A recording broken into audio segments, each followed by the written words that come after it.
여러분 생각해 보셨어요? 선지자에 대해서 우리의 일반적인 상식으로는 이해를 못하는 한 이야기가 있습니다. 어느 날 하나님은 한 남자에게 이상한 명령을 내리셨습니다. 존경받아야 할 선지자에게 문제 있는 여자를 아내로 맞이하라고 하신 것입니다. 그 결혼은 사랑이 아니라 예언이었습니다. 이름은 호세아. 말수가 적고 새벽마다 가장 먼저 일어나 기도하러 가는 사람이었다. 우리는 그를 존경했다. 아니, 존경해야 한다고 생각했다. 하나님의 말씀을 전하는 사람이었으니까. 그의 삶은 우리에게 일종의 기준처럼 보였다. 저렇게 살면 되는구나 싶은 사람이었다. 그래서 그 다음에 일어난 일이 더 이해가 되지 않았다. 소문은 빠르게 퍼졌다. 호세아가 고멜을 아내로 맞이한다고 했다. 우리는 처음에 잘못 들은 줄 알았다. 고멜이 어떤 여자인지는 마을 사람이라면 누구나 알고 있었다. 정숙하지 않은 여자였다. 이미 여러 남자들과 관계가 있는 여자였다. 선지자가 하나님의 말씀을 전하는 사람이 그 여자를 아내로 데려온다는 것이었다. 우리는 이해할 수 없었다. 어떤 사람은 코웃음을 쳤고 어떤 사람은 고개를 저었다. 그리고 우리 대부분은 그냥 구경했다. 그것이 솔직한 이야기였다. 호세아가 고멜을 데리고 마을 골목을 걸어올 때 우리는 제각각 눈을 피했다. 그런데 이상한 것은 호세아였다. 그는 고개를 숙이지 않았다. 시선을 피하지 않았다. 수치스러운 기색도 없었다. 다만 무언가를 단단히 결심한 사람처럼 조용히 걸어왔다. 우리는 그 눈빛이 불편했다. 장당한 것도 아니고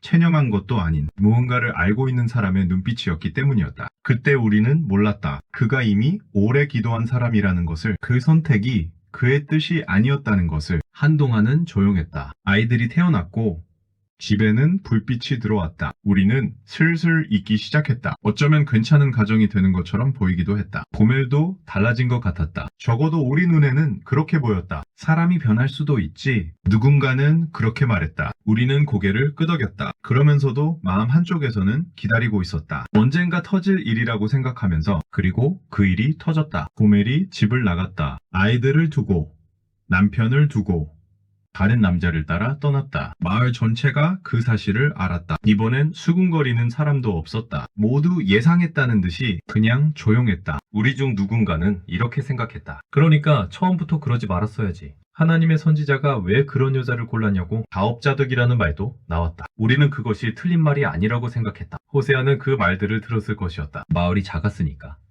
우리는 그가 무너질 것이라 생각했다. 선지자로서의 체면도 잃었고 아내도 잃었고 마을 사람들의 존경도 이미 흔들린 지 오래였다. 그러나 호세아는 무너지지 않았다. 술을 마시거나 소리를 지르거나 누군가를 원망하는 모습도 보이지 않았다. 그는 그냥 조용했다. 그 조용함이 우리를 더 불편하게 만들었다. 우리가 그 상황이었다면 분명히 무너졌을 것이었다. 그런데 저 사람은 왜 저러는가? 우리는 그것이 궁금했다. 하지만 묻지 않았다. 그러다 우리는 또 한 번 이상한 광경을 목격했다. 호세아가 시장에 나타났다. 그리고 군중 속에 서 있는 고멜을 찾아냈다. 고멜은 이미 빚 때문에 몸값이 매겨진 신세였다. 사람들 앞에 그렇게 서 있는 여자를 향해 호세아가 걸어갔다. 그리고 값을 치렀다. 자신을 버리고 떠난 아내를 돈을 주고 다시 데려왔다. 그 장면을 본 우리는 아무 말도 하지 못했다. 어리석다고 해야 할지, 불쌍하다고 해야 할지, 아니면 다른 무언가인지 우리는 그 말을 찾지 못했다. 다만 그의 손이 떨리지 않았다는 것은 기억한다. 그 뒷모습을 보면서 우리 중 누군가가 조용히 말했다. 저 사람 왜 저러는 걸까? 그러자 옆에 서 있던 늙은 이웃이 한참을 바라보다가 이렇게 말했다. 하나님이 시키셨다고 들었다고. 처음부터 끝까지